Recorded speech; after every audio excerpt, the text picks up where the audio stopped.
So let's talk about what the global media is grappling with today. And we have got Brazil's top-selling paper, Folha de Sao Paulo, and it has extensive coverage, of course, of that inauguration of the country's new leader, Jair Bolsonaro. The president's saying it's time for Brazil to free itself from socialism.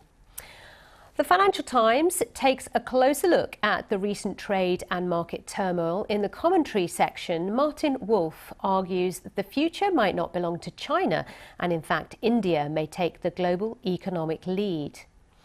The UK's Independent has a picture of the New Horizons probe team high-fiving each other. The celebrations kicked off after it was confirmed the space probe had successfully completed a fly-past of the icy rock Ultima Thule. And then Mumbai's Business Standard has an important mental health story. It claims Facebook has been quietly alerting police if one of its users makes a suicidal post. It comes on the heels of criticism of the company for not doing enough to help those in need. And then finally, social media went into a bit of a frenzy. According to the South China Morning Post, the paper says Cathay Pacific may have had a technical glitch, which meant that it sold first-class seats for economy prices. So bargain hunters were picking up fares 7 and 10 times lower than normal. That's the great technical glitch for consumers. We've got Stephanie Hare back with us as promised. So Stephanie, let's get started. So Folha de Sao Paulo, the most read newspaper in Brazil, talking about Jair Bolsonaro and his inaugural speech. He had a lot to say. Yep. Give us your take on their coverage of this. Well, it's really interesting because this is somebody who's been likened to Donald Trump for Brazil. And what's fascinating is that the United States and Brazil haven't always had great relations in the past, I'd say, 20 years. So we could see something really new emerging between the relationships between those two countries and how that's going to change relations with the other South American, Latin American countries. So we've got a humanitarian crisis in Venezuela. There's going to be relations with Cuba. So this is something that we want to keep an eye on in terms of the international relations perspective. We also know that he's got to prepare pension reform. He's fighting corruption. And this is somebody who was elected in October, so it's still very early days to predict what's going to happen, but that's sort of the big cards he's laying out. And many would argue that he's compared to Trump because he's seen as a very divisive figure, and yet he got this, democratic. He was democratically elected, which is a point he made in his speech over and over again. And this is something that they point out in their coverage of his speech. He says, the Brazilian people democratically chose me. Therefore, I can crack on with my agenda, as you say, corruption, pension reform. But there are concerns about his own core beliefs, about things like homosexual people, women, all sorts of key issues. And indeed also the environment, which in this age of climate change and all sorts of disasters that are happening around the planet is really concerning because, of course, Brazil hosts the Amazon rainforest, which is one of the most important in the world for regulating the planet. He's got some quite interesting ideas about what to do with that as well, hasn't he? Which is quite worrying for those who watch the environment. Yeah. But as you say, really interesting about his relationship perhaps with the United States in the future. I mean, this just on the day when we're hearing about, tear gas being thrown over the border between the US and Colombia because of the concern about, people trying to pour into the United States coming partly from Venezuela. Yes, so it's really interesting because I think the way that we deal with refugees and asylum seekers really dates from the Second World War, and we haven't come up with a policy that really works for the crises that are facing different countries today. And the US-Mexico border is one of those real flashpoints. So it's one to watch, as you say, really interesting. Let's now move on to this story in the Financial Times, which is sort of in the commentary section. It's Martin Wolf, the economist, giving us his take on where we are headed. And as I was reading this, I was reminded of the fact that I love this time of year because I do love reading the analysis coming from top economists, from leading investment banks, their thoughts on the year ahead. And this is a really interesting read, isn't it? Yes. Right now, he makes a really interesting point saying that back in the 1980s, Japan was seen as the country that was going to be the #1 economy in the world. Of course, that hasn't happened. It's still very strong. Now we're looking at saying the future might belong to China. He's questioning that, and he questions that on a few grounds, one of which is he questions the fundamental economic model within China, but then he opposes it and says things like robotics and artificial intelligence could see the United States unleash a new era of growth.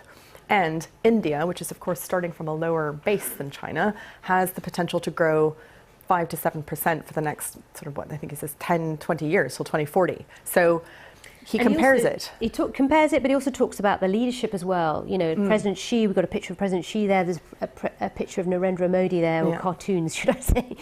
You know, talking about the men in charge as well, and what a significant element that is in terms of how these economies, these countries are led. Yes, policy is so important. And again, I think it's really interesting that this Martin Wolf column, which is so sharp, doesn't mention the environment. And these are both countries that have really, you know, quite high air pollution, really big populations and pressing demographic issues. He sort of hints at that. So I think there's a lot more. I'd love to see him develop that over the course of this year. I'm sure he will. I'm sure he absolutely will. Now, let's talk about Alice Bowman, who is Mission Ops manager at NASA, and she's high-fiving a colleague because they did this fly past 4 billion miles away at the edge of the solar system. Yeah. Incredible. This is innovation, this is science. Yeah. It's exciting, isn't it? I know. You see the sort of joy on her face as she's high-fiving one of her colleagues, and it's really wonderful because it also symbolically highlights the role of women in America's space program, who have been there for years but have often been written out of history. And this picture puts her right in front and center. Alice Bowman, we'll remember her name. Yeah. And you know, it is just a fly past. It is the edge of the solar system, and then sort of, you know, they went past sort of an icy matter. But this is the fact that they are continuing to pioneer and move ahead and move ahead. And this is NASA we're talking about, but there's lots of private companies doing this kind of stuff as well. SpaceX among them. We're having a renaissance, I think, in space exploration. It's exciting to live through it. But it's not government-led necessarily anymore. To a great degree, private companies are pioneering more than ever, aren't they? Which is fantastic. Yeah. Really exciting. Okay, let's move on. Mumbai's Business Standard. This was a really interesting article. In screening for suicide risk, Facebook takes on a tricky role. It talks about in the last year, we've helped first responders quickly reach out to 3,500 people globally who needed help.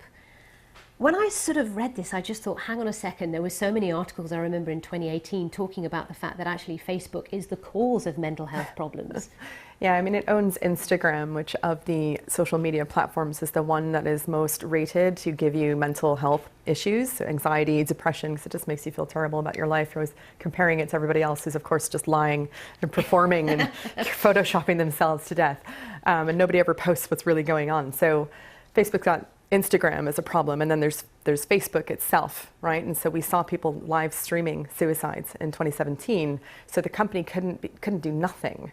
But I think what's really important to highlight here, from a sort of technologist perspective, is we don't actually know how Facebook is doing this. We don't know if their rates of identifying at-risk people are as effective as they could be. So it would be great to see them open up their methodology and results to researchers and mental health professionals. Are they likely to do that? I mean, given the year that Facebook had, 2018, well, I think because of the year they've had, they may well push it because they don't want to be seen to be getting this wrong. So the more that they can invite other people in to sort of quality test all of this, I think would be really welcome. Well, we'll see. We'll watch this space. I'm not holding my breath. South China Morning Post, travellers pounce on Cathay ticket glitch.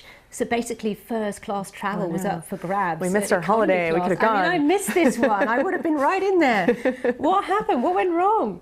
I mean, this has happened before with airlines where they get the pricing wrong, and so they give an economy fare for first class. Yeah. So the question is going to be, will they honor it? And of course, this airline, Cathay Pacific, had a cybersecurity issue last year, so it would behoove them to do some good PR. Surely. I mean, yes, but there's also like financially, can they, right? So let's wait and see. It's a tricky one. We've asked our viewers for their thoughts on the year ahead. Share your thoughts, please. Oh my God. Buckle up. Buckle up. It's going to be a bumpy ride. Fasten your seatbelts. We wish we had first-class tickets for 2019, don't we? Yeah.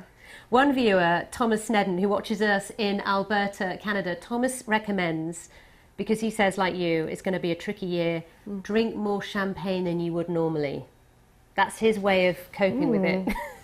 Yeah, you know. Well, there you go. More grace, more style. There's one way of dealing with it. Thanks, Stephanie. It's been brilliant to have you with us here for the brief.